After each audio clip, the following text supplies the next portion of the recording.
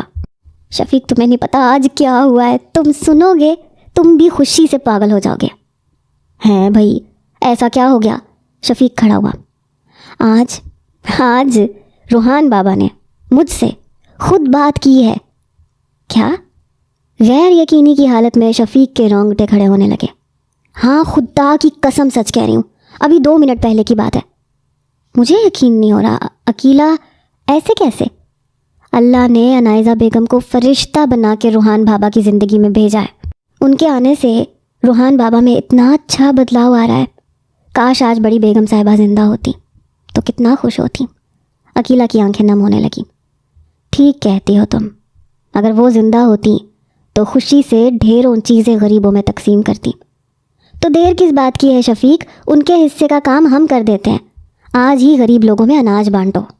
یہ نیک کام میں آج ہی کر دوں گا، ہاں انشاءاللہ۔ عقیلہ کمرے میں سوپ اور روحان کے لیے ناشتہ دے گئی تھی۔ روحان، انائزہ نے پکارا۔ روحان نے اس کی طرف دیکھا۔ مجھے سوپ پلا دو، چکر آ رہے ہیں، میں خود نہیں پی سکوں گی۔ کچھ سوچتے ہوئے روحان نے ہاتھ میں سوپ کا پیالہ لیا، اس کے پاس آ کے بیٹھا۔ انائزہ بیڈ سے ٹیک لگا کے بیٹھ گئی۔ اس نے چمچ بھر کے انائزہ کی طرف بڑھایا۔ انائزہ بڑے آرام سے سوپ پی رہی تھی۔ ایک ایک چمچ کر کے اس نے سوپ ختم کر لیا۔ روحان، ادھر سے صاف کر دو۔ انائزہ نے اپنے ہونٹ کی طرف اشارہ کیا جس پہ سوپ لگا تھا۔ روحان نے ٹیشو سے اس کا ہونٹ صاف کیا اور اٹھ گیا۔ جلدی ناشتہ کر لو، پھر مجھے لان میں لے جانا، فریش ایئر لینے کو دل چاہ رہا ہے۔ روحان ناشتہ کرنے کے لیے صوفے پہ آ کے بیٹھا۔ ایک نظر گلاس وال سے باہر کے منظر پہ ڈالی جہاں شفیق پودوں کا کام کرنے میں مصروف تھا۔ روحان معصوم آنکھوں کو موٹا کیے واپس انائزہ کی طرف دیکھنے لگا۔ انائزہ نے جلدی سے اپنا رخ سیدھا کیا۔ وہ روحان کے کمرے سے جانے کے بعد شفیق کو لان میں کام کرتا دیکھ چکی تھی۔ اب اس کے پلان کے مطابق روحان کو شفیق سے مخاطب کروانا تھا۔ روحان انائزہ کا ہاتھ پکڑے اسے لان میں لے کے آیا۔ آج موسم کافی خوشگوار تھا، دھوپ کے ساتھ سرد ہوائیں دل کو بھا رہی تھیں۔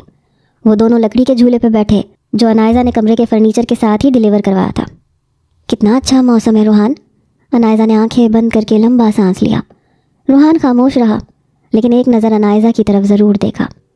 کتنے اچھے پھول لگے ہوئے نا، اس نے لان میں لگے مختلف اقسام کے بے شمار پھولوں کی طرف دیکھ کے کہا۔ مجھے وہ والا توڑ کے دو۔ انائزہ نے چھوٹا مگر کھلا ہوا سفید پھول تھا اس کی طرف اشارہ کیا۔ روحان نے وہ سفید پھول توڑ کے انائزہ کو دے دیا۔ خوبصورت، انائزہ نے پھول کو بالوں میں اٹکا لیا جو روحان کو بہت اچھا لگا۔ بہت، روحان نے انائزہ کی طرف دیکھتے ہوئے کہا، جس کا مطلب انائزہ جان چکی تھی۔ روحان، وہ کس چیز کا پیڑ ہے؟ انائزہ نے ایک طرف دیکھا۔ کون سا؟ روحان نے اس کی طرف دیکھا۔ ارے وہ وائٹ والا، وہ چھوٹا سا، ہاں وہی والا۔ وہ بادام کا پیڑ ہے۔ بادام کا؟ واو، اس پہ بادام لگتے ہیں کیا؟ اتنے چھوٹے پہ کیسے لگیں گے؟ اس کی بات پہ روحان مسکرایا۔ ارے ہاں، میں بھی نا، انائزہ نے اپنے ماتھے پہ ہاتھ مارا۔ جانتی تو وہ سب تھی،